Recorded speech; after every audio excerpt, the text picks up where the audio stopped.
Thank you very much. I shall detain you just 3 minutes, I think. I'm Nicholas Reed, who is now the press officer for Why Not Manston. I set it up originally. I'm speaking on behalf of our committee, and in particular, we have a new chairman who is Squadron Leader Angela Sutton. She retired as Squadron Leader after 32 years in aviation. She lives locally, and she's already a member of SMA. Why Not Manston was set up in 2012 when the airport was still operating. Once Mrs. Gloag closed it down, SMA set itself up and within a short time acquired thousands of members, and that's when the publicity in Kent really got going. So we are intensely grateful, first of all, to SMA for really moving things on from where they were. And, as you will know, the whole movement was greatly helped by Sir Roger Gale, who's been a tower of strength to the movement while this battle continues. We are very grateful to him for what he's done so far. Well, now, when talking to the public, I feel we really must spell out what a DCO means and explain it. That, at least, is one acronym which is probably going to stay. Those of us in the movement, we all know what it means, but the general public have never heard of it. So yesterday I pretended to be a member of the general public and looked it up on Google. It gives 4 definitions of DCO. The first was defence contracts out online. The second was dynamic creative optimization, which sounds splendid. I don't know how useful it is. The third was driver controlled operation. And last but not least, dry clean only. So, not very much use to a potential member who wants to know whether to join one of our groups. If we just say we must support the DCO, that gives no explanation of what it is. And frankly, saying that is an excellent way of preaching to our members while baffling anyone from outside. We no longer have the Kent on Sunday, which would have explained these things to everyone living in Kent. And of course, we still have this great difficulty of getting our message into the national press. They all treat Manston as Kent news only, yet they're happy to discuss Stansted as a so-called London airport, despite it being in Essex, and in fact, despite it being slightly harder to travel to than Manston itself. Most of the public do know what a CPO is, a compulsory purchase order. A DCO is similar. It's also an order. But you then have to think, what do we want for Manston? We want its development. Big letter D for development. And how do we get that? By consent. Big letter C for consent. So a DCO is a development consent order. And one can apply for that from the Planning Inspectorate, as we just heard from Tony. But the company applying for the consent has to make out a good case. They have to be able to show that Manston is viable as an airport and that they have the money and the expertise to run the airport. River Oak, the American company, can do all 3. A couple of weeks ago, they submitted their very detailed proposal to the Planning Inspectorate. The planners now have less than 2 weeks to pass it or turn it down for consideration, in which to reply. Will they pass it for consideration? Let us wish River Oak the very best of luck in going in front of them. Thank you.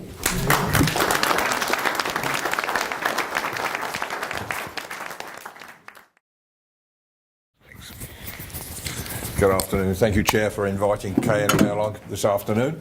We're a bit different from everybody else. We try to be an organisation that gives information. We do encourage a little bit of comment, but what we're trying to do is, if I read what our purpose is to bring to the attention of Kent businesses, local councils and Kent education establishments the asset that they got on their doorstep that they're not using. Through the closure of the Manston Airport, many businesses have been wasting time and money trucking their goods to other airports, to other seaports, and Kent has suffered a great loss of revenue. Local businesses have suffered. Okay, it wasn't a big airport, but they suffered nonetheless. And our aims, therefore, is to provide Kent businesses, its councils, its local education establishments, with news of potential investors in Manston, which we now know is going to be River Oak, and to supply them with this information as to what is happening in the air cargo world. If you're familiar at all with KNMA and its Facebook page, which is our main medium to the general public and to businesses as to where our cargo is going. It's going up. Yeah, it's going up and up and up and up. contrary to what a lot of people say it's going down, we suddenly realise it's actually going up, because a lot of people don't realise, unless they're in business, particularly in manufacturing nowadays, people don't want to have big stores full of stock, wasting money, doing nothing until they need it. They operate under a system called JIT, just in time. They want the goods in front of the production operative 5 minutes before she needs to pick it up, or he needs to pick it up to make the product. So you've got to get it there quick. There's only one way: air freight. And that's what's happening, more and more and more, because it actually saves money. Oh yes, air freight is more expensive than putting it on a boat, but it could spend 6 weeks on a boat to get here. And that's costing you money, because you've got to pay for it as soon as you put it on the ship, not when you get it. Whereas air freight, you can put it on a plane in China, and 24 hours later, it's in the country, and 24 hours after that, it's on the shop floor being put in the product. You're saving money.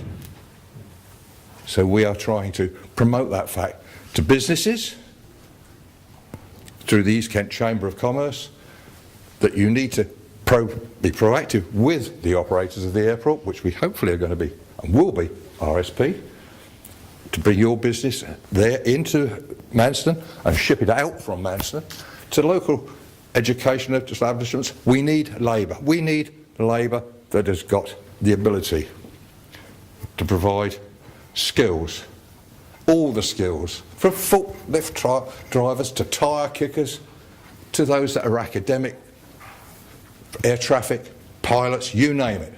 There's a big shortage in the world of pilots. Canada the other day only announced that by 2025 they would have a requirement for 8,000 pilots. That's a heck of a lot of pilots. And there's not that many people in Canada. It's a big place. That's just Canada. Now for every pilot, because that's the glamour job, there's at least a dozen people behind there keeping his plane in the air. Of all values, we want our youngsters in Thanet and in East Kent to have a bite of this. They haven't had it. Thank you.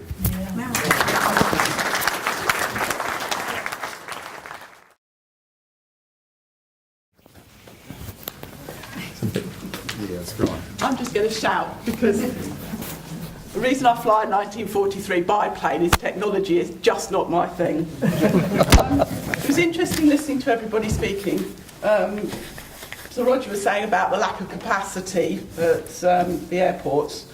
We've also got a desperate lack of capacity for GA now, general aviation, because we only have 2 hard runways left in Kent that are in use, one of which is Biggin Hill, and they are now moving to commercial aviation and away from GA.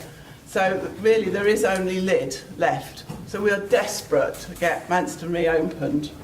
I think you also mentioned a life raft. I'm thinking more along the lines of floats. With the forecast tomorrow, the grass runway is not somewhere you're going to want to be taking off on Wednesday, which we were hoping to do. We took on a new instructor last year, and he asked me one day where everybody, if I knew the people that were flying with us. Now, so a lot of them were trial lessons, and he said, so you don't know where they come from? And I said, oh yeah, I know where they've come from, because we always try and make a weather decision for them rather than having to travel all the way to Lyd, which can be an hour and a half, 2 hours for some people. And he was very surprised to hear that the majority of the custom is North Kent. There is a flying school at Lyd, and they do have a lot of customers from that area, but our area is sort of Dover, Ashford and up. So again, we desperately need Manston open again. There's a massive support for Manston down at Lyd. The office that I now have, when people walk in the door, looks more like reception. So I'm constantly asked questions, and I talk with a lot of people. Nobody can understand why Manston ever closed in the first place. And I have been, as I think it was Nicholas said, I have been describing and explaining what a DCO is for the last 4 years, well, 3 years, 2 years. Well done. Now, what I will say is that AOPA, the Aircraft Owners and Pilots Association, which I'm a committee member of their General Aviation Committee, said that what River Oak had done was inspired. It's the first time and I think it will set a benchmark, hopefully, for all the other airfields, and there are masses of them that are fighting for their survival. And I also think that hopefully we've put a shot across the bows of the developers, because actually it hopefully won't be so easy just to walk in and shut an airfield and take it over. And thirdly, I think it's also something that elected officers need to look at too, because we've managed to change things round in Thanet, and if you promise to do something, you need to get on and do it, not then change your mind once you get into office, and hopefully that too will be a reminder to the others.